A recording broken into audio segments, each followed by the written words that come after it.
So I think actually in hindsight, Matt and I should have done the reverse presentations, because really we should have had me being miserable, and then followed up by Matthew giving you all the optimistic reasons why the young are not in fact completely lost. To be fair, over the course of my presentation, I hope we will also reach that point of view itself, although I'm going to be dealing a lot more with the here and now politics. My background is much more political. I've been a parliamentary candidate back in my native New Zealand. I've been a council candidate in the UK. And for any of you here who's representing a political party, I get it. I know it's very frustrating to come to think tanks and be told that you need to change the whole climate of ideas, when actually the number one thing you need to do is make sure you get elected at the next general election. So I hope I'm going to be able to provide some more thoughts, ideas that will actually help a lot more on the short term. And then, as I'll discuss, hopefully leave it to organisations like CPOS, the Institute of Economic Affairs, or pick your local alternative to change the climate of ideas. So, unfortunately, Matthew and I hadn't actually discussed each of our presentations in advance with one another, so he's covered a few things that I was planning to. So I'm going to start off, before I move on to the slides, with a plea, a request, a lesson, if you like, from the United Kingdom about how we achieve free market reform politically. And that is that you have to build the ideas up well in advance before you come into office. What you cannot do is, as we will see from my first picture, which is Elizabeth Truss, the 45-day Prime Minister of the United Kingdom. What we cannot do, and look, don't get me wrong, you know, her ideas were right, but she didn't do the necessary groundwork to introduce them into Parliament.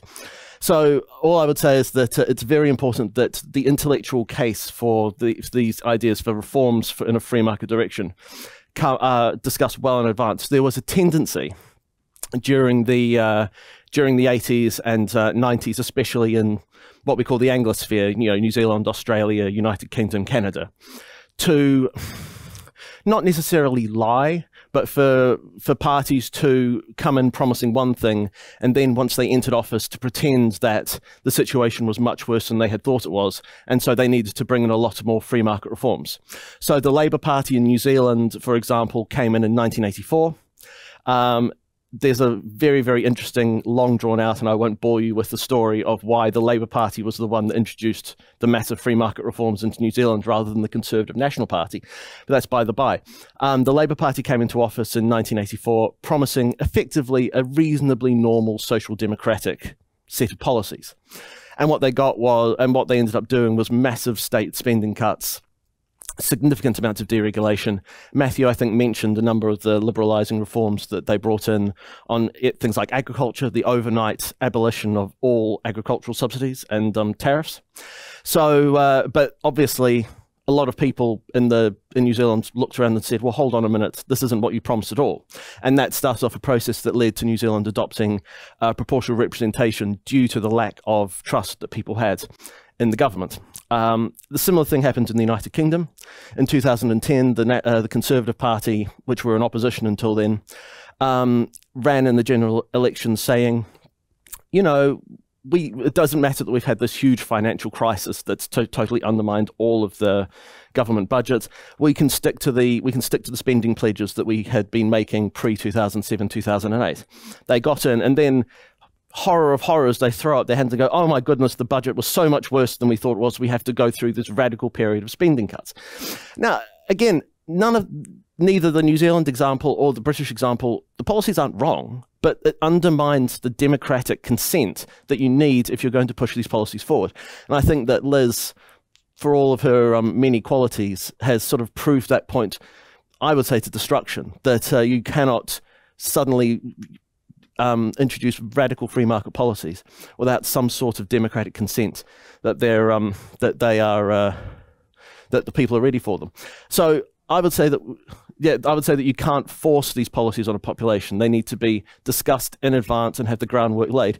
Incidentally, like Margaret Thatcher. People forget that firstly, Margaret Thatcher had 5 years in opposition to lay the groundwork for significant free market reforms. time that she used to make the case for why we needed, why the UK needed significant changes to labour relations laws, why we needed a smaller state, why all these things were actually good. And also, people also forget that she didn't take on fights with groups like the mining unions until she was ready. She didn't come in 1979 and then immediately go to war with the mining unions. She came in, she actually accepted mining demands for higher wages in order to offset strikes until I think the end of her first term. It was only after she had got the fundamentals in place that she was ready that she took on those fights. And I think that's another lesson that that Liz has taught us, unfortunately, is that you need to be ready for the fight before you do it. So what is the scale of the problem? I think so, as I say, Matthew provided a very positive discussion, the view of young people. I'm going to be a bit more negative. It's quite unusual, actually, for us, because usually Matthew is the hard-nosed economist, and I'm the equivalent to the office Labrador who goes around wagging his tail and telling everybody how great everything is. I think to some of the questions that were asked previously, the difference between what Matthew, the graphs that Matthew was showing, and the ones that I'll be showing you, is that there's a difference between what people identify politically, and I think it's the point you were making, that people, depending where you are on the spectrum, will change your view of what's small government and what's big government. So we're seeing people, so for questions like, for example, freedom versus equality, people have a very different definition of what freedom is than I would argue we had 30 years ago. The definition of freedom today is a lot more of what philosophers call positive freedom, the idea that you have rights to things rather than negative freedom, you're free from various things. So I think that's a significant problem for Matt's argument. And the second one is, even though he's right that people appear to shift more right-wing philosophically as they age, we're actually not seeing that reflected in polling data or in election results. Now, I will actually say that my very, very limited knowledge of Danish politics actually shows that that's something of a reverse. I understand that there was a mock election for help for 13 to 15-year-olds in 2015, where the Conservatives won 58 out of 78 seats. So it shows that young people were actually a lot more conservative than you might think. And also, I understand, again, I wasn't able to find data to back this up, that the Liberal parties did particularly well with young people in the last general election last week, I think it was. And so actually, perhaps the situation isn't quite as bad in Denmark, and if it's not, perhaps I'll move here to escape socialism in socialism in Britain.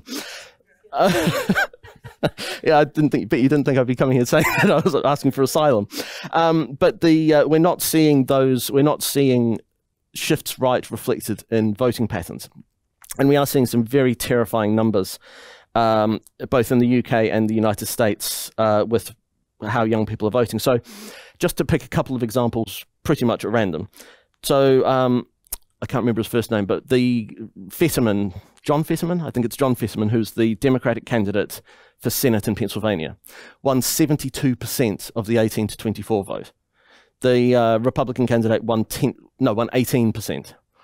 That is actually 13 points higher than Joe Biden got when he was running against Donald Trump. That is a terrifying number if you're worried about a move to the left politically. In the United Kingdom, and I didn't take a poll from this week because the Tories are down at something like 23%.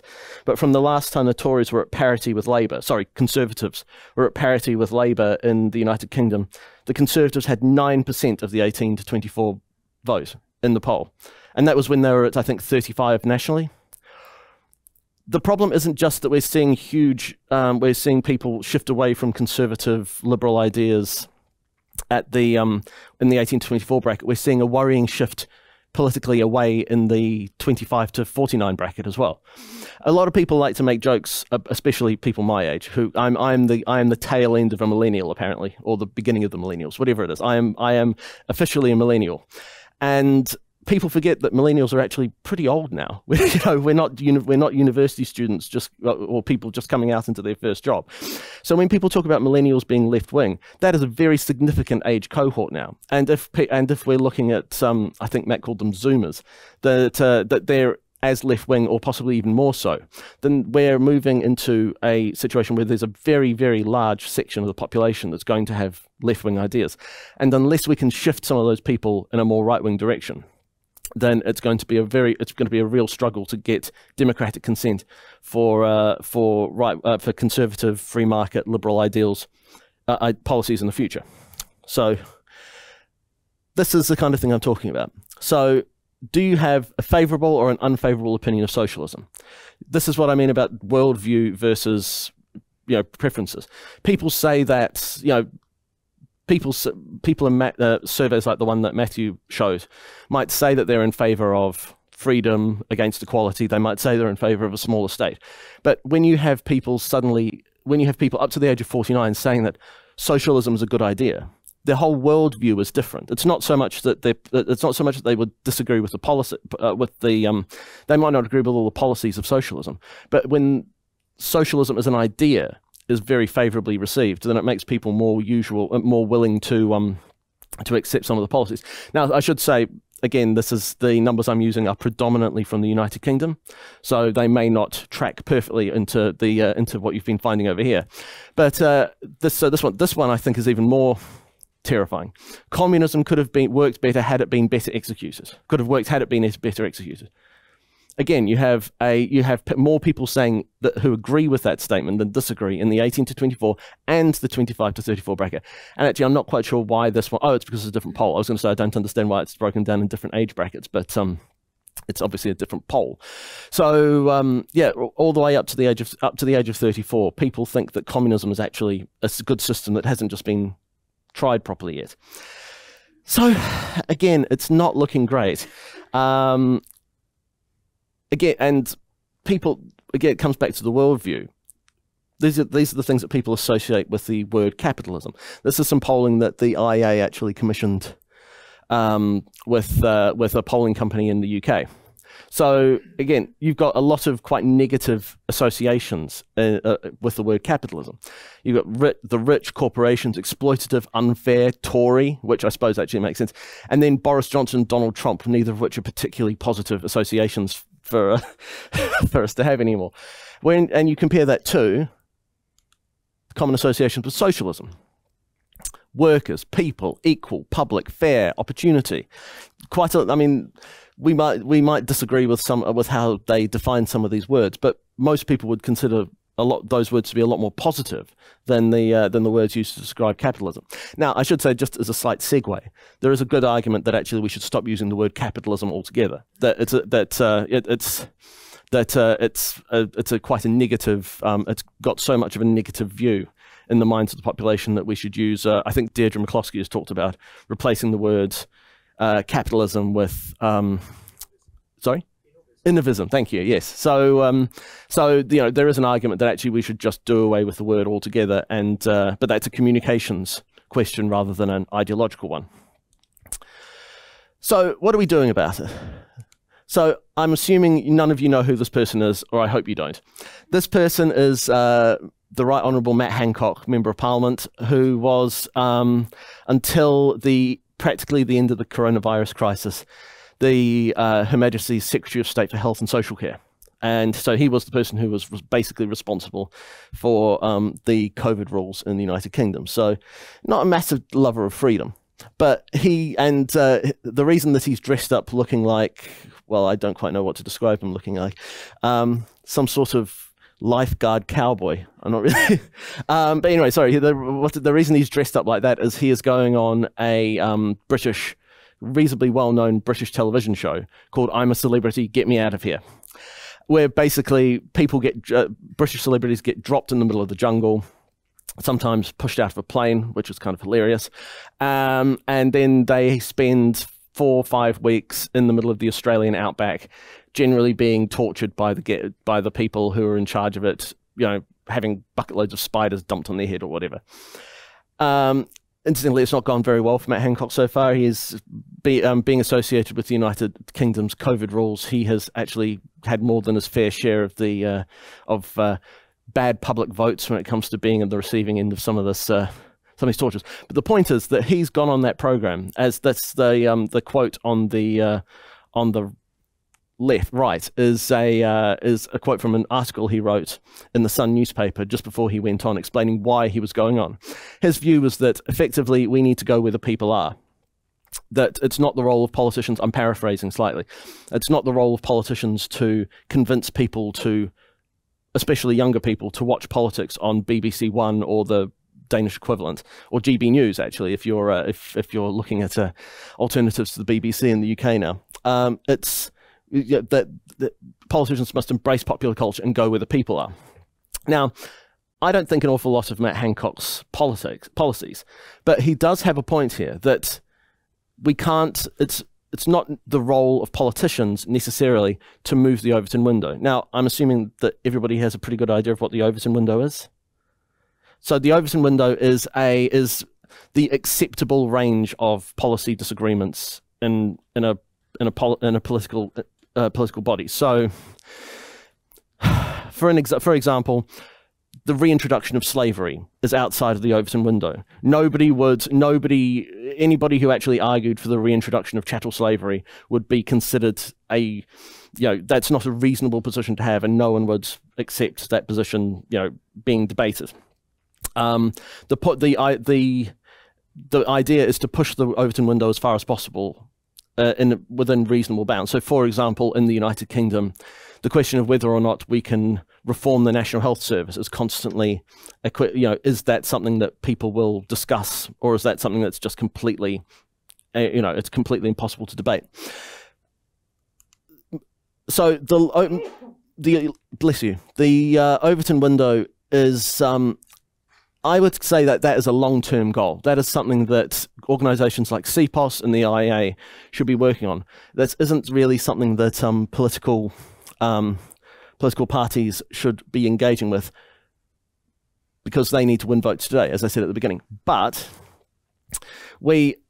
the way to help, even if they can't move the Overton window, they can push the political centre, in a more free market direction by using free market policies to achieve, quote unquote, to achieve the aims that young people have already. Even if the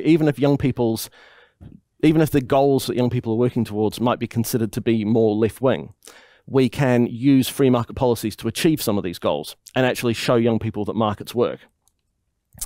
So I'm going to race through these a little bit because Matthew covered a lot of them. So so housing, Matthew covered, environmentalism, unfairness, lifestyle issues. We need to look for policy areas where the policies that we are, where either the policies that we want to introduce are popular, or they can achieve an outcome that is popular amongst young people. So housing is sort of the obvious one. So this is a very, very quick bit of research on my part. So forgive me if I'm telling you guys to suck eggs. But so for example, housing seems to be a major issue in Copenhagen. It seems to be predominantly young people who are harmed by it. I think there's 150,000 additional dwellings by 2045 that need to be built. And according to the report from the Danish Ministry of Housing, Transport, Building and Housing, those will be overwhelmingly for apartments for younger people, for student accommodation, etc. One area that where liberals and conservatives can actually do something now is by taking on rent control, which is one of those things. It's a perfect example of Bastiat's seen versus unseen. You've got it helps the people who are already in the system, but it harms marginalized or excluded groups. So the young and ethnic minorities, it doesn't lead to enough housing being built, and for those houses that are being built, or flats that are being built, they predominantly go to those sort of within the in crowd rather than the excluded and similar. Let me see. Again, these are UK numbers, but if you frame it, Matthew actually talked about this as well before, I think in response to a question. If you frame the points correctly, you can actually get a lot of support from younger people. So yeah, support for house building if it reduces house prices, 68 to 18. 57 to 29 for, what's that, around 63% across the whole age range. Support for increased house building. So once you actually, especially amongst the youngest, once you start giving people telling people what it means, giving them the benefit that they will receive, then support for it significantly increases. Matthew really covered environmentalism quite well. Again, these are UK numbers. I'll just zoom through these reasonably quickly. Yeah, in the UK, 60% of people support net zero. I imagine it's probably about the same here, if not slightly higher. But once you dive into what those policies mean, very few people support, comparatively, very few people support paying higher taxes. 70% of people, and this is pre the Ukraine war and the spike in energy prices since then, 70% of people are concerned about the impact on energy prices. So again, if you can frame these issues properly, then you can actually have there is a lot of people who might be quite supportive of moving in a free market direction. I'm just going to skip through this bit. Intergenerational unfairness. Now, actually, one of the questioners made a really good point during Matthew's speech about how do we have this conversation. Redefine fairness. Now, I've given 3 examples of how that's happened, of how Anglosphere countries have engaged with this. The Conservatives were very successful between 2010 2016, pre the Brexit referendum, of creating a debate about strivers versus skivers. Now, just in case those words don't mean anything to you, strivers are people who sort of get up, work hard, try and get ahead. Skivers are people who, in the sort of shorthand, skivers are the people who sit around on benefits, don't try and get a job. In New Zealand, fair go for the ordinary bloke. So bloke is just ordinary man. And Australia, Howard's battlers. So Prime Minister John Howard, he had a lot of support from the working class, which he called Howard's battlers, because his whole policy was, I want a fair go from the people who are battling to get ahead. And I think that one of the ways that we can help, especially when it comes to intergenerational unfairness, one of the ways that we can help with changing the paradigm is actually properly researching and laying out the costs and the benefits of the various programs. So Matthew talked about the benefits that pensioners get, and them saying, well, I've paid in all my life, why shouldn't I get whatever I'm entitled to? Well, actually, we haven't done a proper deep dive on the exact numbers, but a back of the envelope calculation. The average pensioner will take out 20% more than they put in across their lives. Now, nobody knows this. I mean, nobody. But that is a number that even if you just say the number without attaching a policy to it, you don't necessarily want to say you get 20% more than you've paid in, therefore we should cut benefits. But I think what we need to do is start making these numbers, making people aware of these numbers, because at the moment, why people, pensioners, at least in the UK, I'm not sure how the Danish welfare system works or the old age pension system works, but in the UK, you've paid in national insurance as long as you've worked. Why wouldn't you think you've paid? I think that most elderly people in the UK think that they've actually paid into a private account that they're drawing from. They don't realize that they're getting out a lot more than they're paying in, and sure as heck nobody else does either. So if we can start making people aware, and it's the same across a whole range of different policy areas. Once you dive into the numbers, they don't add up, but nobody has any idea what the numbers are. So I think that liberal politicians and groups like IA and CPOS need to be a lot more robust on putting forward these numbers, even if they don't necessarily attach a policy to them. The last area is quote unquote lifestyle issues. Now, this is one of those areas I've tried to sort of discuss how we can use liberal policies to achieve, quote unquote, collectivist ends, net zero, etc., etc. But actually, this is one area where classical liberals are generally on the side of the young. The young tend to be a lot more socially liberal than older age brackets. they tend to have a lot more support for things like drug reform, gay marriage, etc., etc. So this is an area where, again, it's too often the left-wing policies that make the running on these type of issues. Actually, when there's a lot of support for things like cannabis legalization in the UK from groups like the Institute of Economic, for people who write for the Institute of Economic Affairs, from free market Tories. If cannabis legalization comes in, it will come from the left, and they will get the benefit from that. What if we think that a lifestyle that there are lifestyle issues that we want to push? We need to be full-throated, going out there early, so that we can reap the benefits with young people from getting those policies through. I mean, just to pick an example, again going back to my native New Zealand, gay marriage in New Zealand was introduced by the Labour Party, but was supported entirely by the Free Market ACT Party. They'd been, the ACT Party was completely in favour of it. Not a single one of their members voted against, even though it was a free vote, so it wasn't whipped. Most of the National Party, the sort of traditional Conservative National Party, supported it as well.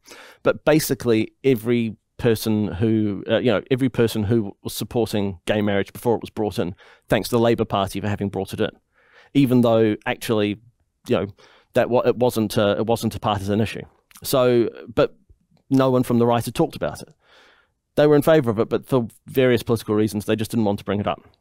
So all I'm saying now is that if there are once we can decide what the next, and I assume they'll be very different in Denmark than they are in United Kingdom, what the front lines of the liberalising culture are, and how can we lead on them? How can we be out of the gate early, showing that we support these things? So I'm just going to stop there and basically open it up to any questions. Oh.